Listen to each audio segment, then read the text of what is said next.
All right, so for today, we're going to talk about the keys to success. This is based on 1 Thessalonians 5:24 and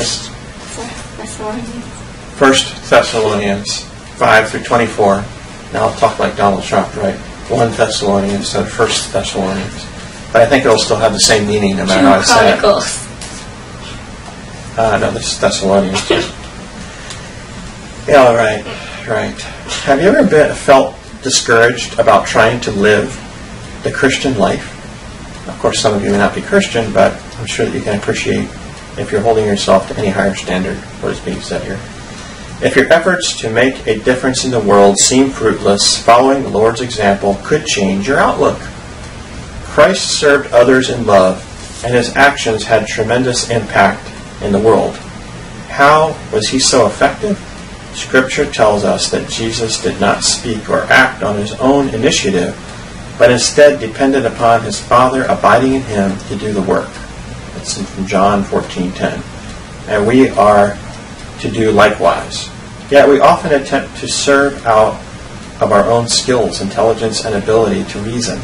Even though we may pour great effort and long hours into ministry, these alone won't produce fruitfulness. It's far more important to minister as the Lord intended. True service is commissioned, empowered, and blessed by God alone.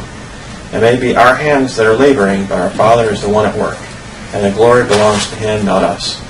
What comfort this should give us. The Lord is not looking just for people who are extremely talented.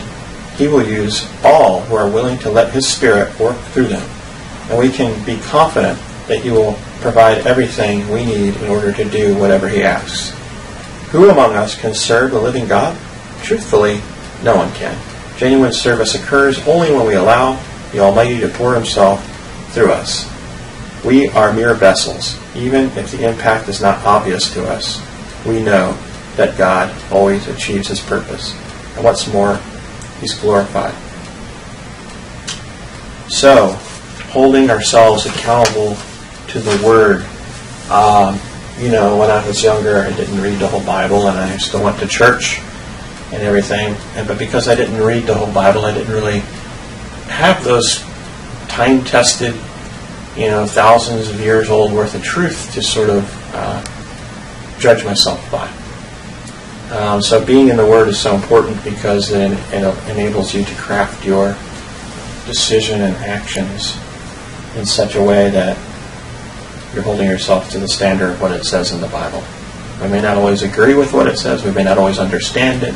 We may not always feel like it makes sense or feels good to do what it says in the Bible. But if you have been a Christian long enough, you realize that going opposite of what it says and taking matters into our own hands only leads to death and destruction typically. Things just typically don't work out. So holding ourselves to a higher standard, do you think that that's an important thing to do? Why would it be important to hold yourself to a higher standard? Than just saying, I'm just going to do whatever I feel like. What happens when you do that?